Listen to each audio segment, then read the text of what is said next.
Rajalakshmi மலர்கிட்ட coffee வேணும்னு வர்றாங்க. இந்த வீட்டுல காஃபி விக்கிறதுல இருந்து ரசம் வைக்கிறது வரைக்கும் எல்லாமே உனக்குதான் விடிஞ்சுதா?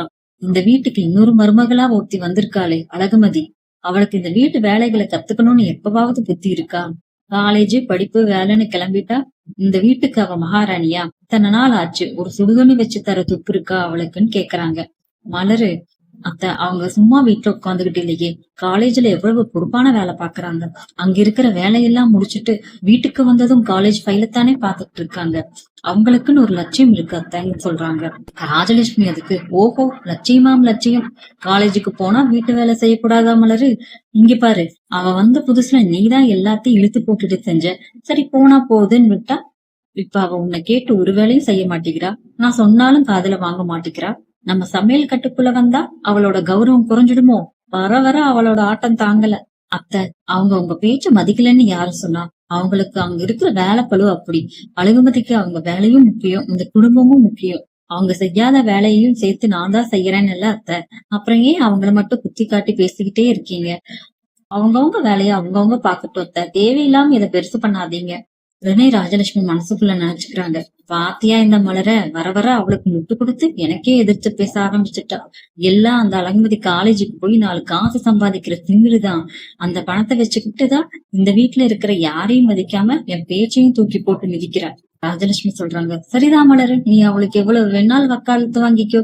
ஆனா ஒண்ணு நல்லா தெரிஞ்சுக்கோ, இந்த ராஜலட்சுமி பேச்ச ஒருத்தி மதிக்காம இந்த வீட்டுல வாழவே முடியாது. அவ சம்பாதிக்கிற திமிரை எப்படி அடக்கணும்னு எனக்கு நல்லா தெரியும். அவ புருஷன் சுரேஷ் வரட்டும், இன்னைக்கு சாயந்தரமே அவங்கிட்ட பேசி அந்த மதியோட ஆட்டத்துக்கு ஒரு முற்றுப்புள்ளி வைக்கல, என் பேரு ராஜலட்சுமியே இல்ல. சுரேஷ் வேலை முடிஞ்சு வீட்டுக்கு வர்றாங்க. ராஜலட்சுமி ராகவனும் சோஃபால உட்காந்துட்டு இருக்காங்க. ராகவன் சுரேஷ பார்த்ததும், வாப்பா சுரேஷ் வா, நீயாவது இந்த வீட்டுக்கு நேரத்துக்கு வர்றையே, அது வரைக்கும் சந்தோஷம்னு சொல்றாரு. என்னப்பா எல்லாரும் முகத்தை ஒரு மாதிரியா வச்சிருக்கீங்க, என்ன ஆச்சு? என்ன ஆகணுமா சுரேஷ், இந்த வீட்டு மருமகள் லட்சணத்தை வந்து பாரு. மலர விடிஞ்சதுல இருந்து மாடா உழைச்சு எல்லாருக்கும் சாப்பாடு எடுத்து வச்சுக்கிட்டு இருக்கா. ஆனா உன் அருமை மனைவி அழகுமதி மகாராணி மாதிரி ரூமுக்குள்ள பூட்டிக்கிட்டு உட்கார்ந்துருக்கா. அவளுக்கு இந்த வீட்டு மனுஷங்க மேலயோ சமையல் மேலயோ எப்பவாவது அக்கறை இருந்ததுண்டா? அம்மா, அவதான் காலேஜ் வேலைன்னு வீட்லயும் ஒர்க் பண்ணிட்டு இருக்கால. சுரேஷ், வேலைக்கு போறது அவளுக்கு மட்டும்தான் பெருமையா? இந்த வீட்டுல இருக்கிற மத்தவங்களுக்கு எல்லாம் சுயமரியாதை இல்லையா? உங்க அம்மா சொல்ற பேச்ச அவ காது கொடுத்து கூட கேக்குறது இல்ல. நீ இப்படியே எதையும் கண்டுக்காம சாதுவா இருந்தா நாளைக்கு அவ குடும்பத்தையே மதிக்காம போயிடுவா. ராஜலட்சுமி சொல்றாங்க, நான் இன்னைக்கு ஒரு முடிவோட தான் இருக்கேன் சுரேஷ். மலர நாளைக்கு நீ கிச்சன் பக்கமே வரக்கூடாது. விடிஞ்சா இந்த வீட்டுல இருக்க எல்லா வேலையும் அழகுமதி தான் பாக்கணும். அவ கைவனத்தை நானும் பாக்குறேன். இதெல்லாம் கேட்டுட்டு அழகுமதி அவங்க ரூம்ல இருந்து வராங்க. அத்தை, இன்னைக்கு நான் லீவ்ல இருந்தப்பவே சொல்லியிருந்தா கண்டிப்பா சமைச்சிருப்பேன். ஆனா நாளைக்கு எனக்கு காலேஜ்ல ரொம்ப முக்கியமான செமினார் இருக்கு. நான் காலையிலேயே கிளம்பி ஆகணும். அதனால நாளைக்கு என்னால சமைக்க முடியாது அத்தை. பாத்தியா சுரேஷ், நான் சொன்னது எப்படி இருக்கு? ஒரு வேலை சொன்னா போதும், உடனே காலேஜ் வேலைன்னு 1000 சாக்கு போக்கு ரெடியா வரும். சுரேஷ் மதிக்கிட்ட, மதி என்ன திமிரு உனக்கு? அம்மா ஒரு வார்த்தை சொன்னா முடியாதுன்னு முகத்துல அடிச்ச மாதிரி பேசுற. உன்னோட இந்த காலேஜ் வேலையாலதான் இங்க இவ்வளவு பிரச்சனை. இனிமேல் நீ அந்த வேலைக்கு போக வேண்டாம். நாளையில இருந்து காலேஜ் நிறுத்திட்டு வீட்டுல இருக்கிற வேலையெல்லாம் பாத்துக்கிட்டு அடக்க ஒடுக்குமா இருந்தா போதும்னு சொல்றாரு.